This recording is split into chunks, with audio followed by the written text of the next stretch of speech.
ಆತ್ಮೀಯ ಹೇ ಸೀತಾರಾಮ್ ವೀಕ್ಷಕರೇ, ನಾನು ನಿಮ್ಮ ವೈಎಂಐ ಅಥವಾ ಮಲ್ಲಪ್ಪ ಜುಲ್ದಾರ್.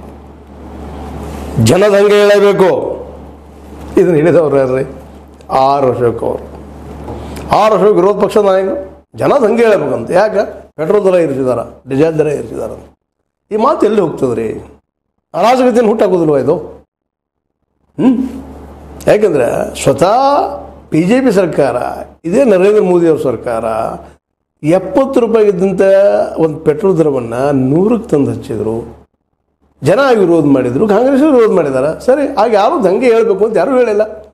ಒಬ್ಬ ಜವಾಬ್ದಾರಿಯುತವಾದಂತಹ ವಿರೋಧ ಪಕ್ಷದ ನಾಯಕರಂತ ಆರ್ ಅಶೋಕ್ ಅವರು ಈ ದಂಗೆ ಹೇಳಬೇಕು ಅನ್ನೋಂಥ ಮಾತನ್ನು ಯಾಕೆ ಆಡ್ತಾ ಇದ್ದಾರೆ? ಈ ಸಲ ಎಷ್ಟು ಸಲ ದಂಗೆ ಹೇಳಬೇಕಾಯ್ತು ಈ ದೇಶದ ತುಂಬ? ಇದೇ ಮಾತನ್ನು ಕಾಂಗ್ರೆಸ್ಗೆ ಹೇಳಿದ್ರ?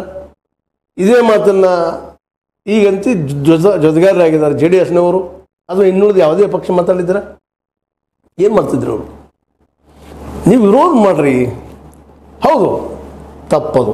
ಸಿದ್ದರಾಮಯ್ಯನವರು ಏರಿಕೆ ಮಾಡಿದ ತಪ್ಪನ ಯಾರೋ ಮಾಡಲಿ. ಆದರೆ BJP ರಾಜ್ಯಗಳಿಗಿಂತಲೂ ಕಡಿಮೆ ಅದ ಅವ್ರದ್ದು ರೇಟ್. ಅವ್ರು ಸ್ವತಃ ಹೇಳ್ತಾ ಇದ್ದಾರೆ ಸಿದ್ದರಾಮಯ್ಯನವರು, ಅದಕ್ಕಿಂತ ಕಡಿಮೆ ಇಟ್ಟಿದ್ವಿ, ಜೊತೆಗೆ ನಾವು ಗ್ಯಾರಂಟಿಯನ್ನು ಕೊಡ್ತಾ ಇದ್ದೀವಿ ಅಂತಾರೆ. ನೀವೇನಾದ್ರು ಗ್ಯಾರಂಟಿ ಕೊಡ್ತಾ ಇದ್ದೀರಿ? ಯಾಕೆ ನಿಮ್ಮ ಗ್ಯಾರಂಟಿ ಮೇಲೆ ಅಷ್ಟೊಂದು ಸಿಟ್ಟು? ಹೊಚ್ಚ ಖಾಲಿ ಆಗದ ಖಜಾನೆ ಯಾರಿಗೆ ಖಾಲಿ ಆಗಿದೆ ರೀ? ಖಜಾನೆ ಬಡವರಿಗಾಗಿ, ಬಡವರ ಬಸ್ಸಿಗಾಗಿ, ಬಡ ಹೆಣ್ಣುಮಕ್ಕಳ ಬಸ್ಸಿಗಾಗಿ, ಮತ್ತು ಅದೇ ಕಾಲಕ್ಕೆ ನಿರುದ್ಯೋಗಿ ಯುವಕರಿಗಾಗಿ ಇವ್ರು ಖರ್ಚು ಮಾಡಿದ್ದಾರೆ. ಆ ದುಡ್ಡು ಅಲ್ಲಿ ಹಾಕಿದ್ದಾರೆ. ಯಾರು ಮನೆಗೆ ಓದಿಲ್ಲ. ಹೌದು, ಇನ್ನೂ ಆಗಬೇಕಾಗಿತ್ತು. ನಾವು ಅದಕ್ಕೆ ಬೆಂಬಲ ಸೂಚಿಸುವ ಆ ವಿಷಯದಲ್ಲಿ. ಆದರೆ ನೀವು ಕೇಳ್ತಿರುವಂಥ ದಂಗೆ ಹೇಳಬೇಕು ಅನ್ನೋಂಥ ಮಾತು ನಿಜವಾಗಿ ಖಂಡನೀಯ. ಒಬ್ಬ ವಿರೋಧ ಪಕ್ಷದ ನಾಯಕರಂತ ಆರ್ ಅಶೋಕ್ ಅವರು ಇಂಥ ಮಾತು ಮಾತಾಡೋದು. ಆದರೆ ವಿಜೇಂದ್ರ ಒಂದು ಮಾತು ಮಾತಾಡ್ತಾರೆ, ಈ ಹೋರಾಟ, ಈ ದರ ಇಳಿಯುವವರೆಗೆ ನಾವು ಹೋರಾಟ ಮಾಡ್ತೀವಿ. ಭಾಳ ಸಂತೋಷ ವಿಷಯ ಮಾಡ್ರಿ. ಯಾರು ಬೇಡ ಅಂದ್ರೆ ನಿಮಗೆ ಆಂದೋಲನ ಮಾಡೋದು, ಹೋರಾಟ ಮಾಡೋದು, ಸರ್ಕಾರ ತಪ್ಪು ಮಾಡಿದಾಗ ಅವ್ರನ್ನ ಟೀಕಿಸೋದು ನಿಮ್ಮ ಜವಾಬ್ದಾರಿ, ನಿಮ್ಮ ಹಕ್ಕು. ಜೊತೆಗೆ ಜನರಿಗೆ ತಿಳಿಸಿ ಹೇಳುವಂಥದ್ದು ನಿಮ್ಮ ಕರ್ತವ್ಯ. ಇದರಲ್ಲಿ ಎರಡು ಮಾತಿಲ್ಲ. ಮಾಡ್ರಿ. ದಂಗೆ ಹೇಳ್ತೀವಿ, ದಂಗೆ ಬಸ್ತೀವಿ ಅಂದರೆ ಅರಾಜಕತೆ. ಇದು ತಪ್ಪು ಯಾರೂ ಆಗಿಲ್ಲ, ಅಪರಾಧ ಆಗಿದ್ದಾವೆ. ಈ ಸಂದರ್ಭದಲ್ಲಿ ಕೇವಲ ಈ ದೇಶದ 1% ಇಲ್ಲ, ಕಾರ್ಪೊರೇಟ್ಗಳು 16 ಲಕ್ಷ ಕೋಟಿ ರೂಪಾಯಿಗಳನ್ನು ರಿಟರ್ನ್ ಅಪ್ ಮಾಡಿ ಹೋದ್ರು ನಿಮ್ಮ ಸರ್ಕಾರ. ಆಗ ಜನಕ್ಕೆ ಹೇಳಬೇಕಾಗಿತ್ತು, ದಂಗೆ ಹೇಳ್ರಿ ನೀವು ಅಂತ. ಒಬ್ಬ ರೈತನ ಕೇವಲ ಅದು MSP ಕೇಳ್ತಾ ಇದ್ದಾರೆ, ಮಿನಿಮಮ್ ಸಪೋರ್ಟಿಂಗ್ ಪ್ರೈಸ್. ಅದಕ್ಕಿಂತ ಒಂದು ಸ್ವಲ್ಪ ನಮ್ಮ ಕಾನೂನು ಮಾಡಿರೋದನ್ನಂತೇಳಿ ಇವತ್ತಿಗೂ ಮಾಡ್ತಾ ಇಲ್ಲ. 1 ವರ್ಷ ಅಂದರೆ 13 ತಿಂಗಳು ಕುಳಿದ್ರು ಸಹಿತ ನೀವು ಹೊಳ್ಳಿ ತೊಗೊಂಡ್ರೆ ವಿನಃ ಅದನ್ನು ಕಾನೂನು ಮಾಡಲಿಲ್ಲ. ಮಾಡಿರಿ. ನಿಮಗೆ ನೈತಿಕತೆ ಏನದು? ನೈತಿಕ ಹಕ್ಕಿಲ್ಲ ದಂಗೆ ಎಬ್ಬಿಸುವಂಥದ್ದು. ಯಾಕೆಂದ್ರೆ ಇಲ್ಲಿ ನಾವು ಯಾಕೆ ಮಾತಾಡ್ತಾ ಇದ್ದೀವಪ್ಪ ಅಂದ್ರೆ, ಮಾತು ಆಡಿದ್ರೆ ಮುಗಿದು ಹೋಗ್ಬಿಡ್ತದೆ. ಮಾತಾಡೋಕ್ಕಿಂತ ಮೊದಲು ಭಾಳ ಎಚ್ಚರಿಕೆಯಿಂದ ಮಾತಾಡ್ಬೇಕಾಗ್ತದೆ. BJP ಅವ್ರು ವಿರೋಧ ಮಾಡೋದಕ್ಕೆ ಯಾವ ತಕರಾರಿಲ್ಲ, ಆಂದೋಲನ ಮಾಡೋದಕ್ಕೆ ಯಾರು ವಿರೋಧವೂ ಇಲ್ಲ. ಅವ್ರು ಸರ್ಕಾರ ತಪ್ಪಿಡೋದು ಮಾಡ್ತಾ ಇದ್ದೀರಿ, ಮಾಡಿರಿ. ಅದು ದಂಗೆ ಹೇಳ್ರಿ. ನೀವು ಕೇಳ್ರಿ ಅವ್ರನ್ನ, ಸರ್ಕಾರವನ್ನು. ಅವ್ರಿಗೆ ಉತ್ತರ ಕೊಡ್ತಾ ಇದ್ದಾರೆ ಸಿದ್ದರಾಮಯ್ಯನವರು.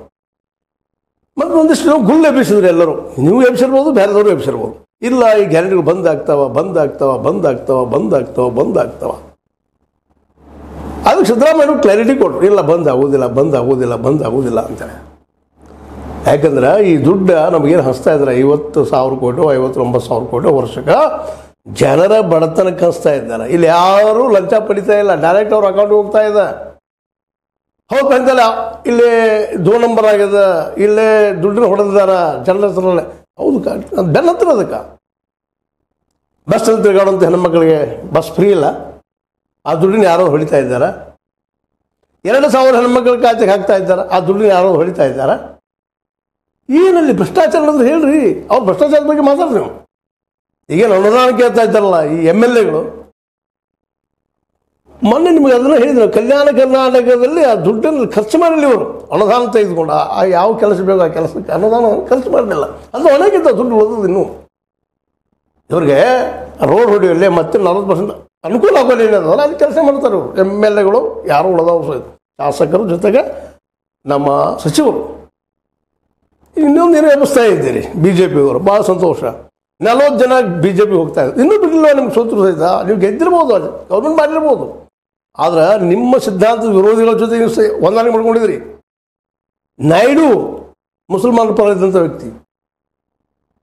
ಇನ್ನೊಬ್ಬರು ನಿತೀಶ್ ಕುಮಾರ್ ಸಮಾಜವಾದ ಪಕ್ಷದ ಅವರು, ಹಿಂದುಳಿದವರ ಪರ ನಿಂತಂಥವ್ರು, ಇಡೀ ದೇಶದ ಜನಸಂಖ್ಯೆ ಇನ್ನೊಮ್ಮೆ ಸರ್ವೆ ಆಗಲಿ ಎಲ್ಲ ಜಾತಿಗಳು ಅಂತ ಹೇಳುವಂಥವ್ರು, ಅವ್ರು ತೆಗೆದುಕೊಂಡು ಇವತ್ತು ಸರ್ಕಾರ ರಚನೆ ಮಾಡಿದ್ರೆ ಇವತ್ತು 240 400 ಇಲ್ಲ 240 ಅಲ್ಲಿ ಬಂದ್ರೆ ಇನ್ನೂ ನಿಮಗೆ ಬುದ್ಧಿ ಬರ್ತಾ ಇಲ್ವಾ?